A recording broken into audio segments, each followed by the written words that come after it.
Example 5. Write a recursive rule for the explicit rule.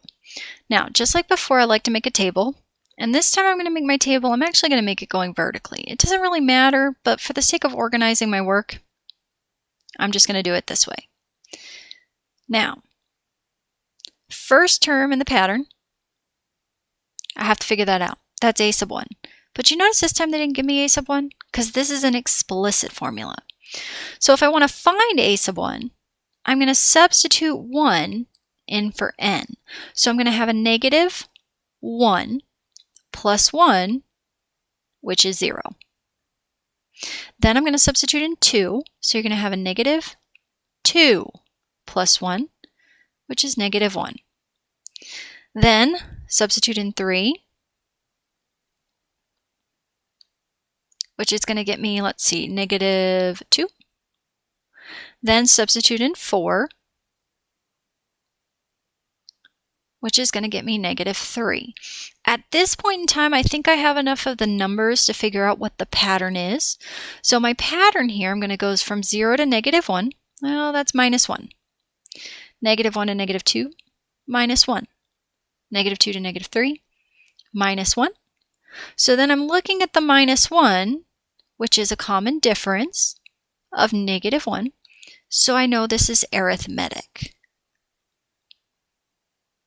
Okay, we could have also just looked up here. This looks arithmetic. It looks like a linear equation with a slope of negative 1 and a y-intercept of 1. But now we're trying to write the recursive rule. So the recursive rule is a sub n equals.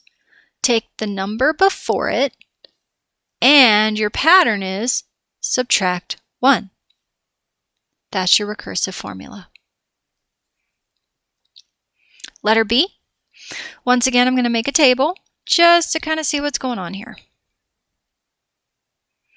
1, 2, 3, 4.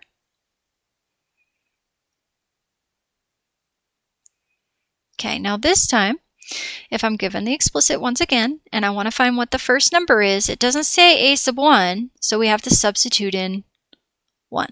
So we're going to have negative 2.5 times 4 to the 1 minus 1. If you use your calculator, that's going to get you negative 2.5.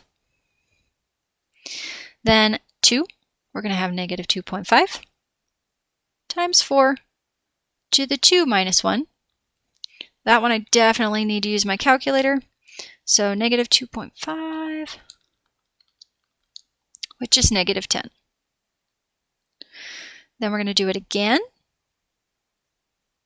This time substituting in 3.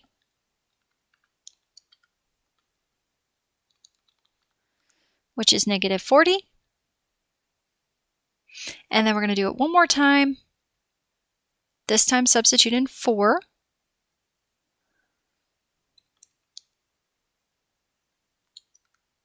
Which is negative 160. Now, this should give us enough information to figure out what's going on. And I'm going to start from negative 10 to negative 40, because 10 to 40, I know that we're just multiplying by 4. So then I'm going to go test that out. I'm going to take negative 2.5 times 4. Yep, that gets me. And then I'm going to try it again. Negative 40 times 4. Which means if we're multiplying, is that a ratio or a difference? That's a common ratio. Multiply by 4, which means this is geometric. If it's geometric and I want the recursive formula, we're going to take our common ratio, which is 4, and multiply that by the number before. So that's just saying, take this number, multiply by 4. Take this number, multiply by 4. Take that number, multiply by 4, and keep going. And that's your recursive formula.